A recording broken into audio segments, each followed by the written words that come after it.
ಭಾರತೀಯ ಮಹಿಳಾ ಕ್ರಿಕೆಟ್ ತಂಡದ ಉಪನಾಯಕಿ ಸ್ಮೃತಿ ಮಂದಣ್ಣ ಅವರ ಮದುವೆ ಇತ್ತೀಚೆಗಷ್ಟೇ ಮುಂದೂಡಲ್ಪಟ್ಟಿತ್ತು.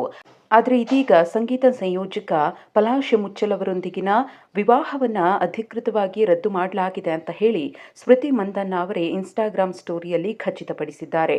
ಈ ಬಗ್ಗೆ ಪೋಸ್ಟ್ ಮಾಡಿರುವಂತಹ ಸ್ಮೃತಿ ಮಂದಣ್ಣ ಒಂದಷ್ಟು ವಿಚಾರಗಳನ್ನ ಕೂಡ ಪ್ರಸ್ತಾಪಿಸಿದ್ದಾರೆ.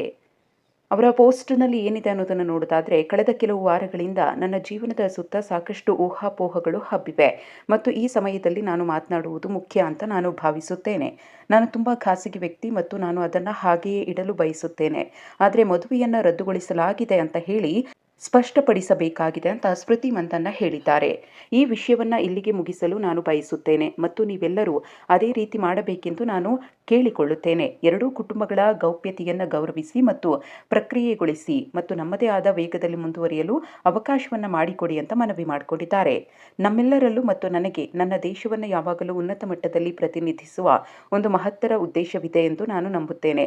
ಸಾಧ್ಯವಾದಷ್ಟು ಕಾಲ ಭಾರತಕ್ಕಾಗಿ ಆಡುವುದನ್ನು ಮತ್ತು ಟ್ರೋಫಿಗಳನ್ನು ಗೆಲ್ಲುವುದನ್ನು ಮುಂದುವರಿಸಬೇಕೆಂದು ನಾನು ಭಾವಿಸುತ್ತೇನೆ ಮತ್ತು ನನ್ನ ಗಮನವು ಶಾಶ್ವತವಾಗಿ ಅಲ್ಲೇ ಇರುತ್ತದೆ ಎಂದಿದ್ದಾರೆ. ಹೀಗೆ ಕಳೆದ 5 ವರ್ಷಗಳ ರಿಲೇಶನ್ಶಿಪ್ನಲ್ಲಿದ್ದಂತಹ ಪಲಾಶ್ ಮುಚ್ಚಾಲ್ ಅವರ ಜೊತೆಗಿನ ಮದುವೆಯನ್ನ ರದ್ದುಪಡಿಸಲಾಗಿದೆ ಅಂತ ಹೇಳಿ ಸ್ಮೃತಿ ಹೇಳಿದ್ದಾರೆ.